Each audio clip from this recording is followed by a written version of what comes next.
Me da mucho gusto recibir hoy en el estudio, nos da mucho gusto recibirlos a dos grandes periodistas, dos personas a quienes reconocemos y admiramos. Primero las visitas, ¿verdad?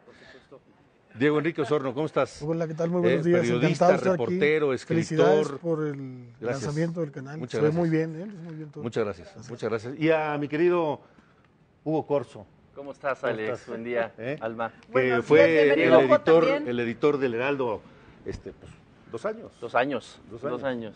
Y ahora lo tenemos acá, de este lado de la tele. Haciendo travesuras aquí. Muchas gracias. Diego, bienvenido. Felicidades por 1994. Muchas gracias. Un documental. Es documental, ¿verdad? Sí. No lo sí. puedo llamar serie. Es un Pues, documental seriado. Lo que ¿Serie pasa es que documental? es una serie documental, ¿no? Hay series Ok. de ficción y es verdad que es un formato muy reciente en Latinoamérica.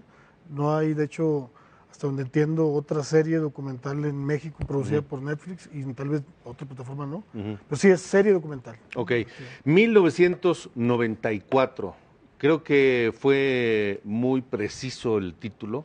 Qué bueno que no pusiste solo Colosio, porque Colosio es sin duda el acontecimiento más traumático de ese año, Que pero marcó me parece que lo manejaste de manera muy inteligente como hilo conductor de todos los acontecimientos de ese año que nos marcó y nos cambió para siempre, ¿no? Sí, sin duda, la intención fundamental era regresar a ese momento de nuestra historia reciente en el que se definen muchas cosas, ¿no? De lo que somos hoy en día. Y a la hora de revisar los acontecimientos, pues el asesinato de Luis Donaldo era el hecho principal, el hecho más trágico, que además quedaba en medio pues de una insurrección, o sea, como la que ocurrió en Chiapas, y también de una renovación del régimen que gobernaba en ese momento el país. Entonces, por eso su asesinato es también la posibilidad de hacer el recorrido y llevar al espectador por todos estos temas, ¿no? Por todos estos recuerdos, en el caso de un espectador como tú o como ustedes que vivieron esos acontecimientos, pues tú en primera línea incluso, ¿no? Sí, me tocó estar ahí en aquel tiempo trabajando en Televisa, pero fueron varios hechos, es decir, desde que inició el año con la irrupción del Ejército Zapatista en Chiapas, luego el ambiente político que estaba sumamente viciado desde el final del 93. Con el Con el discurso de proceso Colosio sucesorio. en Monumento a la Revolución en No, noviembre. no, más bien el vicio en el 93 era por la disputa con Camacho. Con Camacho. Solís, y el Y- discurso es del 6 de marzo, Sí. ¿no? El discurso, y además, creo que en la misma serie tú mencionas, digo, cómo el 94 empieza y te remontas, creo que al 92, por ahí a hablar. Pues sí, un poco con la sucesión dentro del PRI, la disputa que había por la candidatura, digamos, entre Pedro Aspe, Manuel Camacho y Luis Donaldo Luis Colosio Donaldo. principalmente, ¿no? Y también en las negociaciones del Tratado de Libre Comercio, que es el Sí. otro evento muy importante que Sí. ocurre ese año. A mí me impactó de esta serie documental todo el material que recaudaste. ¿Qué tal fue ese proceso? ¿Fue difícil? ¿Fue no? ¿Cuánto tiempo te llevó? Pues todo el proceso de trabajo fueron casi 2 años y digamos que la producción ya específico, cuando ya empecé a sumar a un equipo, incluido el de archivo, pues duró casi 1 año, digamos, y sí se trató de una proeza. Fueron casi, 500 horas de material de archivo las que recolectaste. reunimos para llegar a la sala de edición pues con material suficiente. 250 horas fue lo que yo hice en mis rodajes, en todas estas entrevistas. Entonces sí representó pues un reto el trabajo en archivo. Desde que, digamos, empecé el rodaje, la unidad de archivo empezó también a trabajar como si fuera una unidad buscando el material que íbamos a necesitar para que pudiera contarse esta historia y pudiera generarse una sensación también, ¿no? En los espectadores. Un regreso lo más fidedigno posible en los términos del formato documental a ese momento de la historia. En este documental incluyes entrevistas con Carlos Salinas de Gortari, ya lo decíamos, con el Salinas, entonces con- subcomandante Marcos y con muchos otros personajes que tú incluso amigos. rescatas, con imputados del caso que estuvieron Mayoral. Rodolfo y Vicente Mayoral, ambos acusados y presos en Almoloya en su momento, y luego fueron Otón Cortés. liberados, Otón Otón Cortés. Cortés, en fin, muchos personajes. ¿Te costó ¿Cómo trabajo se consigue? encontrarlos? ¿Cómo ¿Sí? se consigue una entrevista con Fíjate Salinas que- y Marcos? Sí, Bueno, no, todas las entrevistas son complicadas, pero por ejemplo, la entrevista con Rodolfo Mayoral fue muy difícil, ¿sabes por qué? Porque qué? pues él fue señalado, fue detenido, estuvo en Almoloya, y en una película que se hizo sobre Colosio, creo que en el 9, que coincidió, por cierto, con las elecciones intermedias de aquel entonces, se usaba su nombre de nueva cuenta, y entonces él estaba muy ciscado, muy escéptico de cómo se ha estigmatizado su papel en ese momento, ¿no? Entonces, esa fue una entrevista en ese sentido difícil también de conseguir, y bueno, todas las entrevistas. Evidentemente, la del presidente Salinas es complicada. Quizás la más difícil fue la del subcomandante Galeano, ahora Marcos, porque él no había dado nunca una entrevista como subcomandante Galeano, y porque es alguien que vive en la clandestinidad. Entonces, el proceso para poder establecer una comunicación previa, incluso para solicitar la entrevista, pues requiere de una serie de correos personales, no es como un WhatsApp o un mail para concertar la cita. Y pues todas las entrevistas yo creo que tienen un grado de complejidad. En el documental vemos alrededor de 37 entrevistas que hice, pero en el total, en todo el proceso, fueron 123. ¿Quiénes entraron, por ejemplo? Pues, y al final de la serie hay una sección en los créditos donde yo pongo agradecimientos especiales. Si alguien le tiene curiosidad puede ver ahí. Todos esos agradecimientos especiales son entrevistados que también filmé y no quedaron en el corte final, ¿no? O sea, ¿no lo utilizarás eso? No, pues bueno, es que todo, no se utilizó, digamos, en el corte final, pero todo ese material es lo que le da el sentido a la historia, ¿no? Tal y como quedó, por eso es el agradecimiento. Y hay, por ejemplo, alguien ya lo notó ahí en Twitter y me escribía, que Alberto García Aspe, me decía, ¿por qué le agradeces a Alberto García Aspe? Te equivocaste, era Pedro Aspe. Y no, en realidad, sí entrevisté a Alberto García Aspe, porque había tratado en algún momento de reseñar de manera colorida que México en el 94, además de todo lo que pasó, también perdió el partido con Bulgaria, ¿no? Con Bulgaria, sí. Por un penal. Estados Unidos 94, en el Mundial, sí. Copa Mundial. Que se acuerdan, en el 93 México había quedado subcampeón de la Copa América, su primera participación. Entonces la expectativa que teníamos de la selección era muy grande. Pero bueno, eso a final de cuentas quedó fuera. Yo tenía ahí algunas escenas de el presidente Zedillo viendo el partido y digamos como... Esa es justo la picazón que te traemos hoy y lo que queremos preguntarte. Alejandro y yo platicamos el otro día, justo creo que el lunes. El lunes Recién comimos terminamos de y verla. platicamos del documental. O sea, hay algunas figuras ausentes que a lo mejor fue complicado, no es que no hayas pedido las entrevistas, pero sí nos gustaría saber si buscaste y pidieron una entrevista con Zedillo. Uy, totalmente. Esa es la que más me otras duele. dos figuras ausentes. Pero la de Zedillo, Manlio Fabio Beltrones.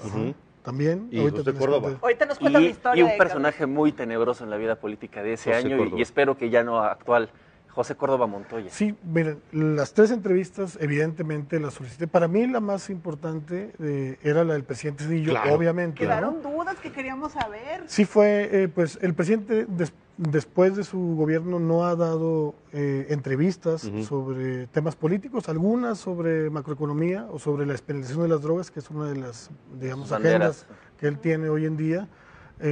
Lo busqué en Yale, lo busqué en eventos de la Comisión Global Política Antidrogas, a través de amigos, a través de Líbano Sainz, o sea, hicimos todo lo posible y él pues no le gusta. Pues no le gusta, y pero lo que sí creo que está reflejado en la serie es el punto de vista de él a través de Jaime Serrapucci, de Luis Telles. Luis Telles, que era su jefe de la oficina, el equivalente, digamos, a Córdoba Montoya en el gobierno del presidente Salinas, a su escritor de discursos, José Luis Barros. Además, José Luis tenía ahí como 4,000 discursos que había trabajado con el presidente Zedillo. Entonces, alguien que entendía perfectamente la psicología del presidente, la manera en la que actuaba en diversos momentos. Y bueno, muchos otros más, Mario Luis Fuentes, Jaime Serrapuche, etcétera. Y no hubo ni siquiera oportunidad de platicar, aunque sea en privado, con él para, pues no sé, que te diera alguna línea, feeling, idea, que pudieras desarrollar, aunque él no diera entrevista. Me hubiera encantado, pero no la hubo. Y la verdad es que es una conversación que yo había tenido con Líbano Sainz, un colaborador muy cercano de él, desde tiempo atrás, antes incluso de hacer este proyecto, porque me parece que es un presidente que hay que analizar, que hay que entender mejor. Es verdad que el presidente Salinas ha cobrado un protagonismo muy, muy grande, ¿no? Porque él le tocó en su gobierno implementar un modelo económico que hasta la fecha persiste, digamos. Sí. Entonces eso lo ha convertido para muchos en un villano, ¿no? Es considerado el villano de este país, pero es alguien que sin duda en su gobierno marcó un rumbo al país y por eso era también muy importante su testimonio. En el caso de Manlio Fabio Beltrones también me parecía importante consignarlo, creo que ahí está consignado a través del archivo, sí lo busqué, yo también ya he entrevistado antes a Manlio Fabio y él me comentó que en ese momento tenía un problema personal que era grave y que espero que se haya solucionado, ¿no? Y por eso no participó. Ya. ¿Y José Córdoba? José Córdoba también lo buscamos, pues él es todavía más complicado, digamos, de que apareciera en un documental, pero creo que al tener el presidente Salinas de Los Pinos, Sí, claro. ahí estaba Muy reflejado importante. también. La que más me duele es la de Ernesto Zedillo y otra es la de Mario Burto. O sea, Mario Burto Y Mario también Burto, claro. me parecía muy importante tener su testimonio. Sí hablé con su familia que vive en Los Ángeles refugiada. Ellos tenían disposición de que Mario me diera una entrevista, pero ni el gobierno del presidente Peña Nieto ni este gobierno del presidente López Obrador me autorizaron entrar al penal de Tabasco, donde se encuentra como quiera, con material de las investigaciones, con algunos videos que Milenio había obtenido hace algunos años, con audios de don Julio Scherer. Creo que pude más o menos delinear la personalidad de Mario Burto y el espectador creo que entiende como esta Muy buen figura, material. ¿no? ¿Qué te Mario dejó a Burto. ti el documental? A ver. ¿Y qué quieres que le deje al espectador? Pues lo que me dejó a mí son más preguntas, que creo que eso es interesante en un trabajo como este. O sea, yo siempre descreo de las versiones cerradas, de quien te dice que debes de pensar esto u otro, ¿no? Que Vicio dice de que esto es reportero. bueno o malo, ¿no? O sea, creo que hay un final abierto en el documental, están todas las posibilidades planteadas. Aunque hay una frase lapidaria de Galeano, ¿eh? Creo ¿Cuál que es? me quedo con eso. Si tenemos que encontrar un autor intelectual, es Salinas. Sí, Sí, bueno, no, sí, ahí hay muchos señalamientos al presidente Salinas ¿Qué es la percepción que persiste hasta hoy, Sí, desde sí. el primer momento? Así es. Sí, es evidente, pero a lo que me refería es, digamos, hay a quienes el documental les puede ayudar a reiterar sus sospechas, ¿no? Pero también hay, espero, posibilidades de pensar los eventos de manera concreta, pero también de analizar el tema del poder, el tema de la rebeldía, el tema de la justicia, que son para mí los temas que están de fondo en el documental. Y de O la sea, injusticia también. totalmente, ¿no? Totalmente. O sea, creo que el documental, si se orienta un poco más de estos tres elementos al final, no quiero ser spoiler, pero se va un poco hacia el tema de la injusticia, precisamente, ¿no? Cómo la verdad, por ejemplo, sobre estos crímenes quedó quizá sepultada o manoseada por una lucha de poder, ¿no? Por todos estos fiscales que estuvieron a cargo en medio de las pugnas que había. Y todo el en manejo momento político, además. ¿no? Totalmente. Y Todo el mientras manejo tanto, político. Rodolfo Montoya y su papá en la cárcel, esperando que sí, que sí, ¿no? Mira, ¿no? es como el caso de los asesinatos de mujeres en Ciudad Juárez, las muertas de Juárez. Nunca se sabrá qué pasó. Hubo un árabe detenido, preso, algunos años, acusado como el principal asesino serial de varias de ellas, pero tampoco nunca se llegó a comprobar, los asesinatos continuaron, en fin, es de esos asuntos que por tan mediáticos y tan manoseados se quedan en la impunidad, Son casi desgraciadamente. ¿no? inconmensurables, ¿no? Ahora lo que sí estoy seguro es que el asesino sale en el documental. O sea, me Que sale, sale. decía Ser una solitario. El persona, intelectual. la intelectual y el Ajá. material Sí, salen sí. en el ¿Quién documental. sabe? Yo creo que Me de decía- las entrevistas que no salieron. No, me decía un amigo que estaba viendo que por tercera vez y que ahora ya estaba deteniendo los videos Sí. y analizando expresiones y yéndose a Lomas Taurinas, o sea que se sentía ya como un detective, Sí. Sí, ahora ya está. analizando Quiere y que que le ya, hagan caso ya me ahora. había enviado, no le podía leer todo el mail porque ya él tenía todas sus hipótesis. O sea, creo que el documental sí aborda la parte criminológica y quizá hay elementos Súper ahí, bien, además. pero Muy bien, sí. mi afán también era ir más allá, porque como decía Alejandro, creo que el tema del poder es el que encubre o en el que se debe contextualizar este tipo de asesinatos, ¿no? No, un gran trabajo. A mí me encanta Sí. que a los que vivimos esa generación, es lo que platicamos el otro día, nosotros nos formamos, justo en 1994 entramos, en mi generación, a la carrera de periodismo. Estábamos muy, muy activos. A mí me recordó muchas cosas, cómo las vi, cómo escuché la conferencia de prensa, cómo vimos en los medios la ¿Tú foto. estabas reporteando también? Ah, Estaba no, entrando a extraños. la carrera y estábamos fascinados con todo eso, pero además en una plataforma tan novedosa que la traes a nuevas generaciones, que lo que más recuerdan hasta ahora, tal vez la mayoría de 1994, es que nacieron en ese año. Y se están enterando de lo que pasó y cómo convulsionó el país y cómo se resquebrajó el sistema. Y a partir de eso vino todo lo demás.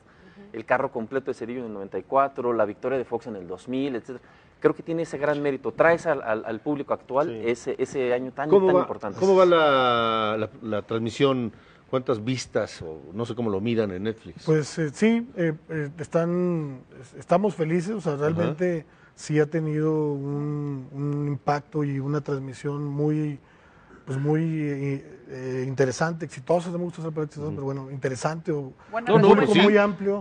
Exitoso. Pues la verdad es que sí, exitoso, la verdad porque es que sí pues sorprende. Trabajo detrás de La que hay que plataforma reconocerlo. ha tenido muchos éxitos en el entretenimiento, como la serie Luis Miguel, como La Casa de las Flores, Club de Cuervos, y digamos que este es en México, es un primer programa que ellos hacen de materia documental y que tiene un acercamiento más a un tema más serio, y creo que pues la serie sí ha tenido una respuesta, y algo interesante es que no solo en México, como esta serie se ve en toda la plataforma, son más de 100 países, está traducida a 30 idiomas, entonces llegan muchos comentarios de Japón, de Turquía, de Noruega, que nos están observando, también eso como que no lo había dimensionado tanto hasta ahora, ya lo sentí. ¿Y qué sigue para Diego Osorno?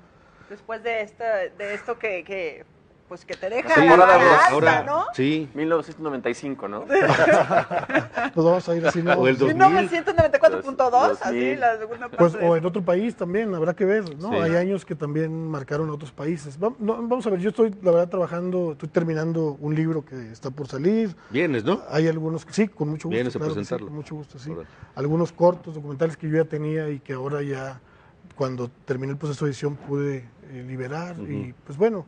Y a ver qué viene. Pues mira, qué bien procesar todo esto. Yo te quiero felicitar y te quiero agradecer Igualmente. que hayas aceptado venir. Felicitarte, por supuesto, por ese trabajo, que además de que me parece extraordinario, qué bueno que está teniendo el éxito que tiene. Y yo solo comentaría una cosa más. Es un trabajo periodístico rigorista, meticuloso, apegado a los hechos, alejado de las fantasías de la ficción De las y del seducciones de melodrama. la ficción. Me parece que además el tema es extraordinario, muy bien tratado de principio a fin, porque son muchos acontecimientos en un lapso de 12 meses, un año, o tal vez un poco más, y que vale la pena ver y volver a ver. Es el Michael Moore Porque mexicano. te voy a decir una cosa, Ándale. te voy a decir una cosa que no sé si lo platicamos en la comida. Hay otros, y tú decías, es el primer trabajo de este tipo en esta plataforma, en Netflix, y es cierto, es el primer trabajo apegado a los hechos, punto. Porque hay otros documentales que hablan también de temas pues difíciles, traumáticos, Ayotzinapa, las muertas de Juárez, etcétera, que o se apegan a la ficción, o fantasean, o son melodramáticos, o no. No. 1994, no. Tú lo puedes ver de principio a fin y tú sacas tus conclusiones. El gran valor de eso, cuando le dieron el Oscar a Michael Moore por la masacre de Columbine. Creo que no sé por el peso que me compré. No, para nada.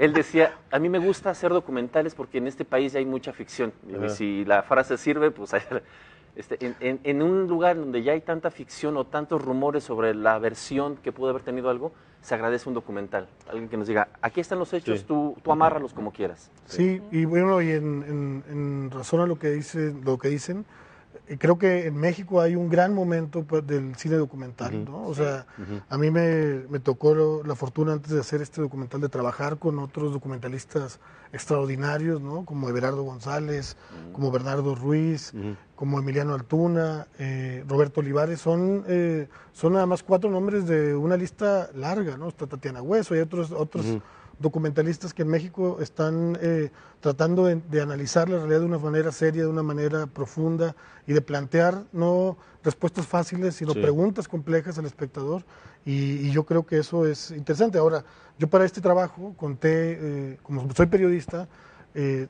involucré, como lo hago en mis otros proyectos, a periodistas para trabajar con cineastas. Y creo que también, en buena medida... Es una gran combinación. Esa Sí, es claro. el resultado de este trabajo y lo bien que le haya ido es en buena medida a este equipo Sí. mixto de cineastas y periodistas. Y las fallas que tenga, pues ya son mi bronca, ¿no? Ya- No, bueno, muy bien. Diego Enrique Felicidades. Osorno, gracias. Muchas gracias. Felicidades otra vez. Felicidades, Diego. Gracias a Vean ustedes. 1994. Vean 1994, está en Netflix. Y si ya lo vio, vuélvalo a ver. Yo lo voy a ver de nuevo.